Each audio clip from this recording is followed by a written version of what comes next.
Muchos se afligieron porque el templo se cerró, pero la iglesia sigue en pie. Desde mi casa puedo adorar porque mi casa se convirtió en un templo. No podemos negar que en este proceso, en vez de menguar en nuestra vida espiritual, estamos sintiendo a Jesús cerca de nosotros y estamos creciendo porque estamos en línea con nuestro propósito, reinventando nuevas formas de hacer negocios, reencontrándonos con nuestra familia.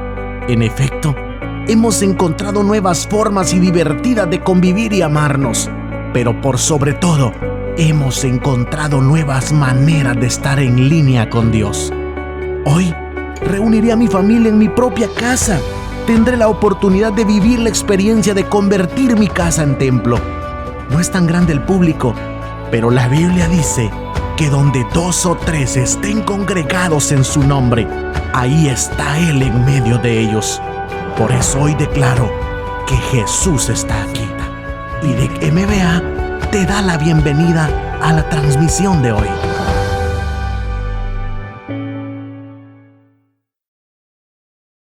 Primera Pedro capítulo 2, versículos 4 y 5. En la Nueva Traducción Viviente, y vamos a hablar sobre privilegiados en Cristo.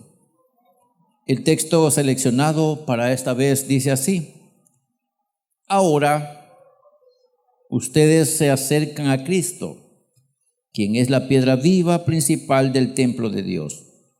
La gente lo rechazó, pero Dios lo eligió para darle gran honra. Y ustedes son las piedras vivas con las cuales Dios edifica su templo espiritual. Además, son sacerdotes santos por la mediación de Jesucristo. Ustedes ofrecen sacrificios espirituales que agradan a Dios. Amén. Espero que cada uno de nosotros ya haya entendido el texto. Hay algún argumento que tenemos que hacer, pero cuando hablamos de texto, siempre he pensado el por qué cada uno de nosotros, cuando tenemos que leer la Biblia y tenemos que orientarnos en ella, tenemos que entresacar algunas porciones que nos encierran, porque dicho sea de paso, no toda la Biblia se aplica a nosotros. Hay unas lecturas que si usted le busca aplicación práctica no la va a encontrar. Lee y no haya que sacarle el texto. Obviamente es parte de una historia. Pero en todo ese paquete de textos y de versículos y de capítulos y de libros, encontramos alguna palabra que se identifica con nosotros o que nos incluye a nosotros. Por eso que algunas veces tenemos que considerar ciertos textos. Y es bueno que usted cuando lee la Biblia también considere que al texto le acompaña un contexto. Y dentro de ese contexto usted puede encontrar alguna información que le va a ayudar para comprender qué parte realmente se aplica a usted y qué parte no tiene tanta aplicación. No simplemente por venir y dar un tema bonito, sino el asunto tiene que ver con sacar un mensaje que de verdad Dios nos lo esté dando a nosotros. Que hay palabras reveladas en toda la Biblia, pero hay mensajes que nos dan información, pero hay mensajes que nos hablan a nosotros.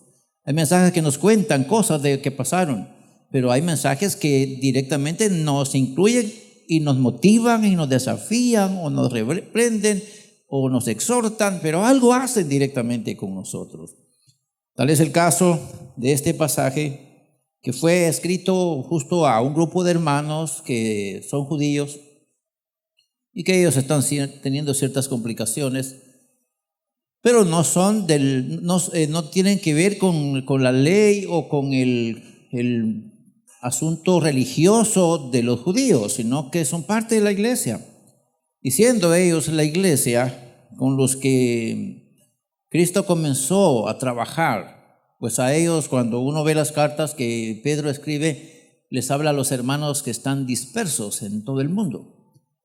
Eso quiere decir que les habla a personas que están en cualquier lugar, que tenga que ver justamente con la fe judía. pero que en este caso fueron transferidos a Cristo. Parecido a lo que Pablo hizo con los Gálatas, que les habló a un grupo de hermanos con la intención de informarles sobre la importancia de Cristo y sobre la importancia del ser cristianos. Y de eso, dentro de esa realidad, el hermano Pedro, que fue uno de los discípulos testigos oculares de Cristo, anduvo con Cristo, fue uno de los líderes primordiales en el grupo de Cristo, él se encargó de hablar ya dentro de un contexto judío, pero tratando de ver el mensaje más global, no pensando solamente en el grupo judío, sino pensando en cómo el Antiguo Testamento se concreta a través del Nuevo, y que la profecía está justo cumpliéndose cuando se habla de la iglesia. O sea, según Pedro, está una profecía dada, y los lectores de Pedro conocen que esa profecía justo tiene aplicación no para los judíos, sino para los gentiles. Hay una palabra que se asocia dentro del contexto que Pedro está tomando, y es que hay una profecía que fue dada por Oseas. Y Oseas justo profetizó en medio de los reyes que para nosotros pues pudiéramos decir, pensamos que hace poco, pero dentro de un grupo de reyes, entre los cuales estaba Acaz, estaba Jeroboam II, y estaba un rey que fue muy bueno en Judá, que se llamó Ezequías. En ese tiempo justo profetizó Oseas, pero la nación de Israel estaba pasando momentos bien feos, terribles. Espiritualmente hablando, la nación estaba en crisis. Pero en ese momento se dio una profecía, justo en ese tiempo se dio una profecía, y fue Oseas el que dio esa profecía, con el que incluía o hablaba de un pueblo que no era pueblo, pero que ese pueblo llegaría el momento en que se llamaría pueblo. Así que cuando Pedro se encuentra ya escudriñando las Escrituras, se entera que la profecía de Oseas tiene aplicación no en el pueblo de Israel, sino en el pueblo gentil. No tiene que ver con aquel pueblo, sino con este pueblo justo. Así que, pensando en esto, no podemos sacar a Cristo de en medio, porque si pensamos en el contexto judío, Israel es considerado como piedras con las cuales Dios construye un pueblo en la tierra o un templo en la tierra. Mientras que Pedro ya transfiere ese derecho, en primer lugar, a una piedra grande. Y justo fue a Pedro que Jesús le dijo, tú eres Pedro y sobre esta roca edificaré mi iglesia.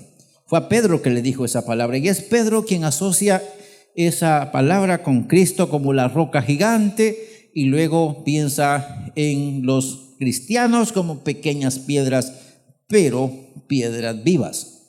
No son piedras muertas, sino que son piedras que sirven para ir construyendo, ir edificando en una casa. Así que ahí está dentro de esa razón. Y por eso es que encontramos las palabras cuando Él les dice, ustedes pueden acercarse a Cristo, quien es la piedra viva, la principal del gran templo. La gente lo rechazó, refiriéndose a los judíos. Lo rechazaron, pero Dios lo eligió para hacerle grande. Y en este caso, pues, es donde aparece en escena ya la iglesia gentil. Y ustedes son las piedras vivas con las cuales Dios edifica el templo espiritual. Ya no pensando en el pueblo de Israel, el físico, sino en el pueblo espiritual de Dios, como es la iglesia.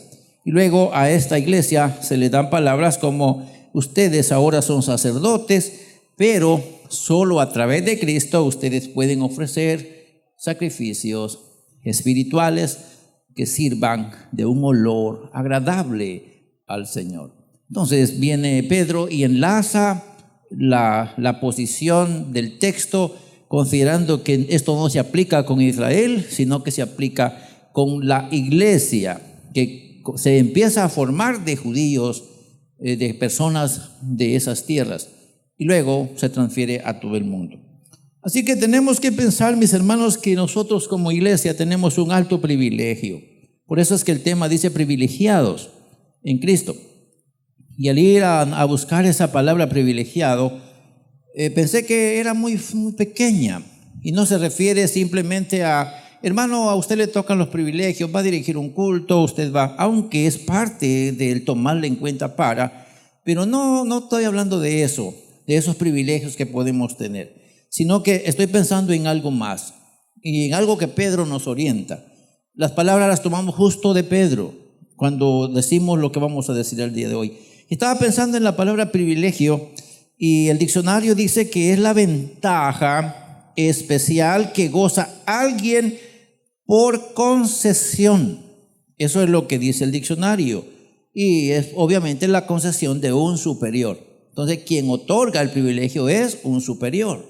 Y si quisiéramos aplicar esta palabra a nosotros como iglesia, el hecho de que a la iglesia se le denomine piedras vivas con las cuales que el Eterno está construyendo la casa que necesita tener en la tierra, ese es un privilegio concedido por el Eterno.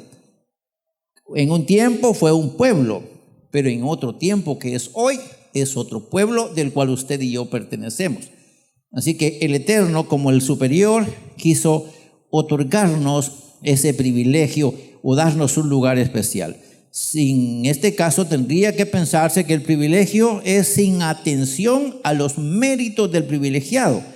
Y en este caso se otorga solo por gracia o beneficencia del superior. O sea que esto no tiene que ver con nosotros. No hay méritos pues de parte nuestra. Es porque a él se le antojó, así lo quiso hacer, así lo estableció y así sucedió. Y quien le discute a él es asunto de él. Quien lo estorba, él está resolviendo llamar a un pueblo que no era pueblo para ahora constituirlo con el pueblo suyo. Ya verá usted algunas cosas bien importantes que si usted le pone atención va a sacarle provecho a esta palabra de hoy. Espero que así sea. Si pensamos nosotros en los privilegios que hemos recibido, ¿qué privilegio se nos ha dado realmente a nosotros? Si usted leía el texto así de fácil, está encontrando que nosotros tenemos el privilegio de acercarnos directamente a Cristo, la piedra viva y principal del templo de Dios. Pensamos en quién es Cristo. Cristo es el Hijo de Dios, el que vino para salvarnos. Si usted hace un pequeño enlace de esta palabra en cuanto a acercarnos a Dios, justamente se va a dar cuenta que en el tiempo antiguo los judíos para acercarse a Dios tenían que hacerlo a través de un medio, o sea, otro ser humano que se santificaba para ejercer el trabajo sacerdotal. Y este ministro tenía la oportunidad o el privilegio de representar al pueblo. Y Dios hablaba con el ministro y de esa forma el ministro venía y ministraba al pueblo. Pero ahora las cosas cambiaron porque a través de Cristo los creyentes, ellos se convierten en habitación de Dios. En aquel tiempo había que ir a una casa, adorar a través de un servidor, pero ahora cada uno de nosotros es la casa de Dios. Y esto es importante porque tenemos un acercamiento directamente a Cristo, la piedra viva y principal del templo de Dios. Con Cristo se comienza a edificar la casa. Ustedes saben que Jesús dijo, edificaré mi iglesia. Sobre esta roca edificaré mi iglesia. La roca en este caso es Cristo y toda la iglesia conformada por piedritas que son ustedes construyen el edificio del Señor. Qué privilegio tenemos nosotros entonces de que en conjunto constituimos la casa de Dios, o esto es la iglesia. Podemos decir que cada uno de nosotros somos importantes. Pudiéramos decir que cada uno es el templo del Señor, obviamente, porque Él mora en nuestros corazones. Pero lo más importante que tenemos que ver es que al pensar de esta manera de la iglesia, no está pensando en individuos, está pensando en un grupo de gente redimida, porque entonces dijera en singular, cada uno de ustedes es una piedra en la cual mora Cristo. Pero él está hablando en plural y está diciendo, y ustedes son piedras vivas con las cuales él construye su casa.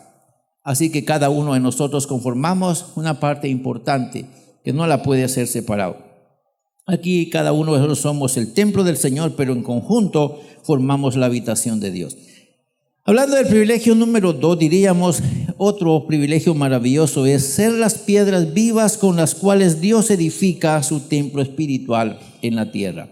Si pensamos en Pedro, ya dijimos esto, Pedro y sus lectores, como él estaba hablando a gente judía, ellos ya sabían de qué se trataba cuando hablaba de las piedras vivas, y ellos pudieran atribuirse a sí mismos ese papel de que ellos son las piedras vivas. Pero Pedro les hace claro en que Jesús representa la piedra principal, la cual fue rechazada por ellos mismos, y ahora el Eterno ha querido en su sola providencia establecer a un pueblo con piedras vivas, las cuales ya somos nosotros.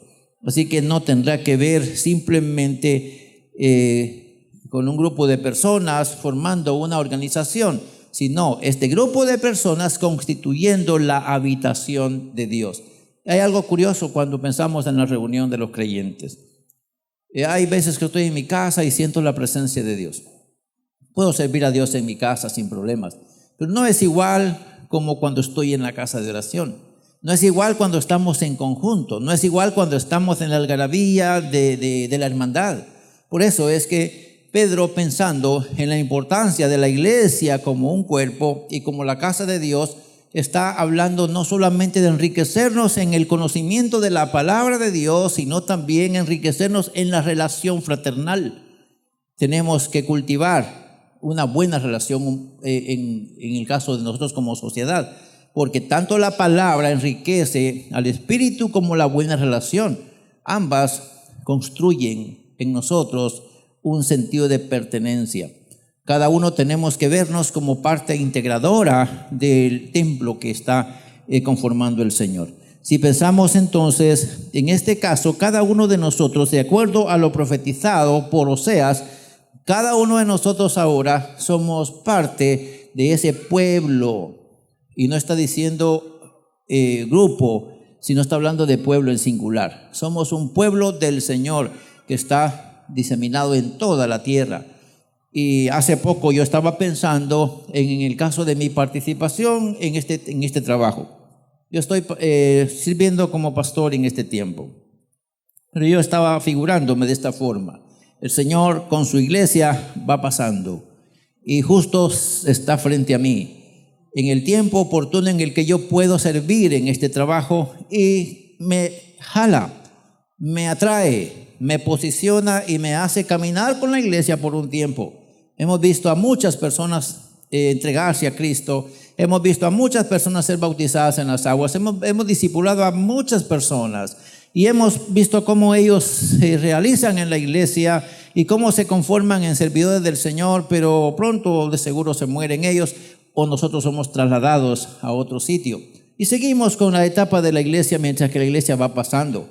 Y vendrá otro grupo atrás que también se integrarán a la iglesia joven que están haciendo, porque la iglesia está constituida siempre en su peregrinar por personas que creen en Él, que creen en Jesús, y se van constituyendo en las piedras vivas con las cuales el Eterno sigue edificando su iglesia. La iglesia no se muere por eso, porque unos van y otros vienen. Unos se van y otros vienen. Unos se van y otros vienen. La iglesia sigue viva porque el que la creó está vivo. Él es la piedra principal. En Él se cimenta la iglesia que va peregrinando sobre la tierra. Dichosos nosotros que somos parte de este pueblo que ya lleva una existencia de más de 2000 años. Somos dichosos nosotros por pertenecer al pueblo más antiguo en cuanto a una corporación. Bendito sea el Señor. Hablando de la parte 3 que me llamó la atención de ese capítulo que leímos, o de esa parte que leímos, pensaba en el privilegio que se nos ha dado de ser sacerdotes santos. Y aquí me gustó más, sacerdotes santos, porque ser parte de un grupo, ser piedras que edificamos el edificio está bonito. Pero más bonito cuando pienso en lo que significa mi participación. Y fíjese que aquí entra algo bien maravilloso. La pregunta es, ¿quién de todos nosotros tiene limitaciones para entrar a la presencia del Señor? alguien le dan el privilegio, pasa acá, valga pensar en una posición, pasa aquí y se le dice, diríjanos una oración. Y esta persona se dirige al Señor y dice, Padre nuestro que estás en los cielos, santificado sea tu nombre. Y comienza a invocar el nombre del Señor, sin importar qué lugar tenga en la congregación. No importa que sea el ministro principal, no importa que sean los ministros que ayudan al ministro principal, no importa quién sea, apenas sabe hablar y puede invocar el nombre del Señor desde cualquier lugar, y mejor si estamos en comunidad. ¿Por qué razón? Porque en esta nueva perspectiva de vida para el pueblo de Dios, ahora ya no son algunos nada más que fungen como sacerdotes, sino ahora cada creyente es un sacerdote ante Dios. Qué bonito está esto. Y cada uno puede entrar con confianza al Señor. Y estaba pensando que en este campo, de manera singular, pensamos en un privilegio exclusivo que en el Antiguo Testamento era para algunas personas, pero en el Nuevo Testamento esto deja de ser singular y se constituye en plural. Para el Nuevo Testamento, o sea, para el nuevo pueblo, se permite que cada uno de nosotros accesemos sin mayor problema al trono de la gracia. ¿O no es así? Usted puede orar en su casita, ¿no? Y usted se siente parte de una iglesia. Usted sabe a qué iglesia asiste. Puede estar en cualquier lugar. Usted sabe que hay un grupo que lo reconoce como sus hermanos, pero usted no tiene que estar solo con sus hermanos para poder accesar al trono de la gracia de Dios. Usted lo puede hacer desde donde quiera que usted está. Va en el auto, o va en su motocicleta, va en su bicicleta, o va en sus pies. Usted puede invocar el nombre del Señor desde cualquier lugar. ¿Por qué? Porque en este nuevo plan, en este nuevo proyecto del Eterno, cada uno de nosotros podemos accesar con libertad al trono de la gracia de Dios. Y eso es maravilloso. Usted y yo somos parte entonces de un cuerpo de sacerdotes, sacerdotisas. Las hermanas tienen la facultad sin problemas de levantar su rostro y decir Padre nuestro, invocar la gracia de Dios sobre sus hijos, invocar la gracia de Dios sobre su casa, porque tiene un privilegio fantástico delante del Señor. ¿Qué privilegio se nos ha dado? Además de esto, gracias a Cristo podemos ofrecer sacrificios espirituales que agradan a Dios. Ya repetimos que en el Nuevo Testamento o en el Antiguo Testamento esto tenía que ver con una sola persona, pero en el Nuevo Testamento tiene que ver con todos. Hermanos, cuando yo pienso en los cambios que hizo Cristo al venir a la tierra, de verdad me alegro. ¿Por qué? Porque en el Antiguo Testamento no fue posible esto. En el Antiguo Testamento eran algunos que servían en este oficio. Y si usted se da cuenta, lo que ha leído junto conmigo, se va a recordar que Dios siempre pensó en una tribu que iba a ser la clasificada para ejercer el sacerdocio. La tribu de Leví. Era la única. Y de esa tribu pues se estableció que tendría que levantarse la gente que iba a ministrar en el pueblo. Más tarde Dios piensa en Aarón, y de la línea de Aarón iban a ser todos los sacerdotes que iban a estar al servicio del altar. Y de hecho pues todos los levitas servían en el altar, pero Leví solamente era uno de los hijos de Jacob.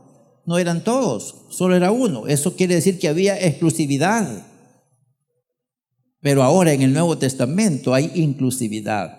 En aquel tiempo era exclusivo para cierta casta. Para el tiempo de hoy esto es maravilloso, porque a través de Cristo nosotros también podemos presentarnos delante del Señor en conjunto con todo el cuerpo. Vamos a hacer una oración, por ejemplo, estoy poniendo un ejemplo, nos vamos a reunir, cada uno va a orar una hora justo a las 6 de la mañana. De 6 a 7, toda la iglesia se va a encender en sus casas en oración de 6 a 7. Vamos a alzar la voz. ¿Podemos hacerlo? Claro que podemos hacerlo. No digamos vamos a orar a las 6 de la mañana porque algunos ya se fueron al trabajo. Pensemos en orar de las 11 para las 12, muy tarde. Pues oremos de las 6 para las 7 de la noche. No, están en el culto. Pero podemos orar en cualquier hora, no importa el lugar, porque somos parte de un cuerpo que sirve al Señor. En este caso, mis hermanos, si pensamos en el sacrificio, tiene que hablarse de la oración, de la alabanza, de lo que usted hace para glorificar y exaltar al Señor que lo salvó a usted. ¿Algunos de ustedes están conscientes de que fueron salvados por el Señor? ¿Y qué puede hacer para glorificarlo a Él? Pues cantar, adorar, exaltar, orar, predicar, evangelizar, todo lo que lo glorifique a Él. Pero eso lo puede hacer cada quien en su lugar. Espero que esto, en lo personal me dio mucho gozo saber que soy parte de un nuevo proyecto en las manos del Señor. Me alegré cuando sé que soy parte de este proyecto llamado Iglesia y que yo soy parte de este proyecto. Hace un poco de tiempo empecé a trabajar en el ministerio en el 93, hace pocos días. Y algunos de ustedes pues empezarán al quererme ir quedando yo, van a comenzar ustedes, porque la iglesia es del Señor y Él ha establecido un pueblo que siempre le dé vida a la iglesia aquí en la tierra, porque somos un grupo de personas que conformamos con Cristo mismo el gran edificio que es la iglesia. Y cada uno de ustedes es una piedrita integradora de ese edificio. ¿Y cuántos alaban al Señor? Porque son personas que integran el cuerpo del Señor o la casa del Señor. No pensemos en el edificio literal, pensemos en nosotros que construimos un lugar donde habita nuestro amado Señor. ¡Qué privilegio! Espero que usted se goce por eso. Así que vamos a decir las últimas palabras. La iglesia tiene un alto privilegio, ya que es el Israel espiritual de Dios. ¿Qué tanto ama Dios a Israel? ¿Alguien sabe? ¿Qué tanto ama Dios a Israel? ¿Poco o mucho? ¿Cuántos se atreven a decir que Dios ama mucho a Israel? Bueno, y si la iglesia también es el Israel espiritual suyo, ¿qué tanto ama Dios a su pueblo de Israel? A nosotros como iglesia, ¿qué tanto nos ama a nosotros? ¿Ya lo pensó? Se da cuenta que cambiaron unos papeles. En aquel tiempo eran únicos los que ministraban, ahora somos todos. Qué interesante. La iglesia entonces tiene un alto privilegio, ya que es el Israel espiritual de Dios. Con ella se relaciona sin reserva y comparte su gracia mediante Cristo. ¡Qué privilegio! Con la iglesia, Dios comparte sin reserva alguna una relación con la que se complace de estar con ese pueblo a través de Cristo. La expresión piedras vivas, siendo Cristo la principal piedra del edificio, conlleva la idea de efectividad, pero en este caso también consistente. La piedra es una figura de consistencia y también de efectividad. Un edificio que se construye con piedra es más seguro que un edificio que se construye con paja. ¿Es así o no es así? Alguien de ustedes sabrá que una casa construida con piedra es una casa firme, mientras que una casa construida con cartón, pues más práctico, con nylon, es más simple. Entonces nosotros pertenecemos a un edificio que tiene consistencia, firmeza, solidez. ¿Por qué? Se nos asemeja a piedra viva, siendo Cristo la principal piedra. Así que la idea de piedra da para que entendamos que este edificio es sólido y consistente. Por eso han pasado los años y vienen los años y la iglesia sigue existiendo. Porque Cristo dijo, aunque el infierno se levante contra la iglesia, no la podrá destruir. Amén. Jesús dijo, aunque vengan ríos, vengan vientos, venga lo que quiera, la iglesia no va a perecer, porque está puesta sobre la roca. Bendecimos al Señor. ¿Por qué la iglesia de nosotros tiene tantos años entonces? Porque está construida en Cristo, que es la roca sólida. Siendo que todos los creyentes somos un sacerdocio santo, o sea, en la iglesia, la casa espiritual de Dios, sagrado para Dios, servicial para los demás, porque qué valioso esto, dotado de dones y gracias celestiales, procuremos que todos nuestros sacrificios espirituales honren a Cristo nuestro Salvador. Cada uno de nosotros es responsable de que lo que haga usted honre al Señor. Esto nos invita a tener un comportamiento relacionado con Cristo. No podemos darnos el lujo de ser parte de la iglesia con un comportamiento parecido a los otros. Tenemos que parecernos a Cristo. Si Cristo es la roca principal y nosotros como piedras vivas estamos edificando junto con Cristo, entonces no podemos identificarnos con otro tipo de material. La Biblia dice que si alguna persona de nosotros se atreve a construir con otro tipo de material, va a llegar el momento en el que el fuego va a probar con qué tipo de material construyó usted. Y todo aquello que se construyó de heno, hojarasca, lodo o lo que no sea, en sí el material que él espera va a ser derribado.